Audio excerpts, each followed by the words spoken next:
Saudara-saudariku yang dikasihi Tuhan, Shalom, salam damai sejahtera untuk Anda semua. Dan tentu saja selamat bertemu kembali dalam Renungan Harian Katolik. Saudara-saudariku yang dikasihi Tuhan, hidup dalam dunia modern, hidup beriman itu penuh dengan tantangan.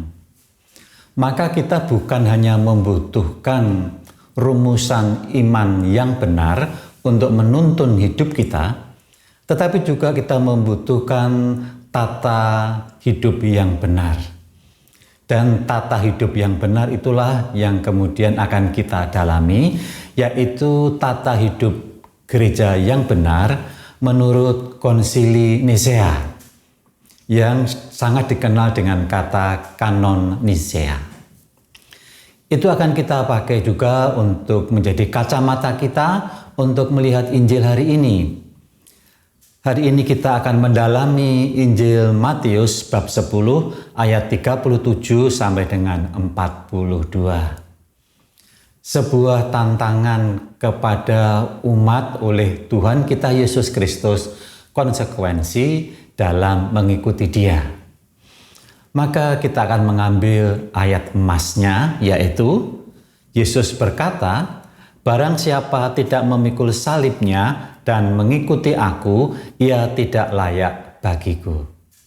Mari kita memandang ayat emas ini dalam terang tata hidup Nisea. Pada masa sebelum Konsili Nisea di tahun 325, banyak orang Kristen mengalami penganiayaan. Ada yang tetap setia sampai mati, tetapi ada juga yang mengalami ketakutan dan akhirnya menyangkal iman. Konsili Nisea menghadapi kenyataan ini dengan bijaksana. Para bapak konsili tidak begitu saja melihat pengingkaran iman sebagai sesuatu yang kemudian harus dihukum dan ditolak dengan keras. Tetapi Konsili Nisea melihat sebaliknya, pertobatan itu harus diterima sebagai satu bentuk pemulihan iman.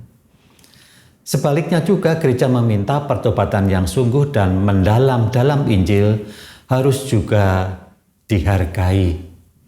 Maka ketika kita mendengar kata-kata Yesus, "Barang siapa tidak memikul salibnya dan mengikuti aku, ia tidak layak bagiku."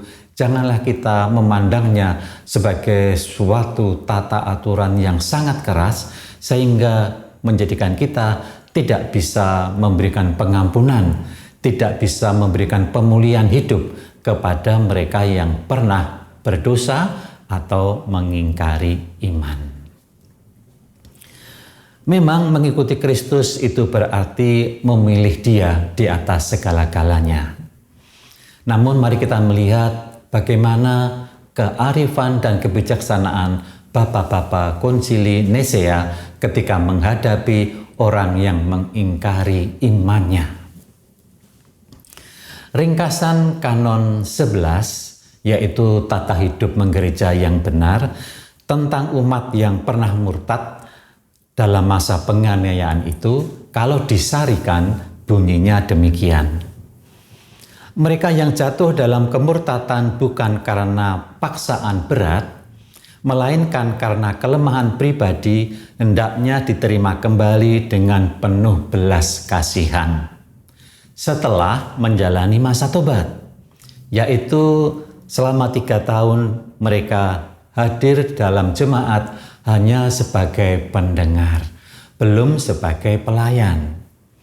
Kemudian selama 7 tahun sebagai orang yang menjalankan penitensi, yaitu menjalankan laku tapa atau melakukan tobat dengan melakukan pelayanan-pelayanan yang menumbuhkan kasih kepada gereja. Kalau dalam praktek hidup sekarang misalkan, dia mempersiapkan perayaan Ekaristi dengan membersihkan gereja dan sebagainya sebagai tanda pertobatan.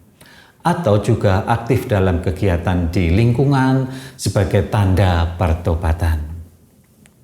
Yang ketiga, karena ia juga ada dalam lingkungan gereja yang merayakan perayaan Ekaristi, maka selama 2 tahun ia diperkenankan mengikuti Ekaristi juga, tetapi tidak diperkenankan menerima komuni kudus. Sesudah itu mereka akan diterima sepenuhnya. Maka mari kita melihat bagaimana tata hidup yang benar muncul dari iman yang benar pula. Gereja yang berbelas kasih, maka gereja selalu menganjurkan atau kita selalu memiliki niat yang baik. Mari kita jangan menolak orang yang mungkin pernah ingkar. Jangan menolak orang yang pernah mungkin tidak aktif di gereja, atau orang yang marah kepada gereja, atau marah pada situasi lingkungan. Mari kita melihat mereka sebagai pribadi-pribadi yang sedang mengalami kesulitan dalam beriman. Mari kita terima mereka dengan sukacita karena mereka adalah bagian dari hidup gereja juga. Ringkasan Kanon 12 yaitu tentang mereka yang kembali ke hal-hal duniawi setelah mereka beriman sebagai pelayan. Kalau disarikan, bunyinya demikian. Mereka yang pernah menunjukkan keberanian dalam iman, tetapi kemudian kembali ke kedudukan duniawi, pangkat, derajat, kekayaan, sehingga melalaikan bahkan melanggar iman, mereka harus menjalani masa penitensi, yaitu masa tobat, dengan memberikan tanda-tanda pertobatan pelayanan kepada gereja. Dan kemudian diterima kembali dalam persekutuan penuh gereja. Maka dari ringkasan Kanon 11 dan 12 kita bisa melihat bahwa pertobatan bukan hanya soal kembali, tetapi juga harus menunjukkan kembali dengan cinta yang besar kepada gereja. Maka mari kita melihat kembali seluruh penitensi-penitensi kita mungkin pada saat masa prapaskah, mungkin ketika kita setelah mengaku dosa ada penitensi tertentu. Mari kita melihat itu bukan sebagai sebuah hukuman, tetapi sebagai sebuah ungkapan memperbesar cinta kita kepada umat Allah. Maka melalui 2 tata hidup gereja yang benar itu, mari kita mengadakan refleksi singkat. Yang pertama, mari kita bertanya, apakah saya tetap setia kepada Kristus ketika iman saya membawa saya pada suatu penderitaan atau penolakan? Kalaupun pernah terjadi, apakah saya kemudian juga berani kembali kepada gereja untuk menemukan kembali kasih Tuhan dan sesama di dalamnya? Karena Kanon Nisea mengajarkan kepada kita, gereja yang benar adalah tempat penyembuhan atas dosa. Maka dalam terang Injil hari ini dan tata hidup yang benar menurut Konsili Nisea, mari kita berdoa supaya kita setia memikul salib Tuhan. Marilah berdoa. Dalam nama Bapa dan Putra dan Roh Kudus. Tuhan Yesus Kristus, Engkau memanggil kami untuk mengasihi-Mu lebih dari segala sesuatu dan tetap setia memikul salib kehidupan kami. Kami bersyukur karena melalui gereja-Mu, Engkau tidak pernah menutup pintu bagi orang yang bertobat.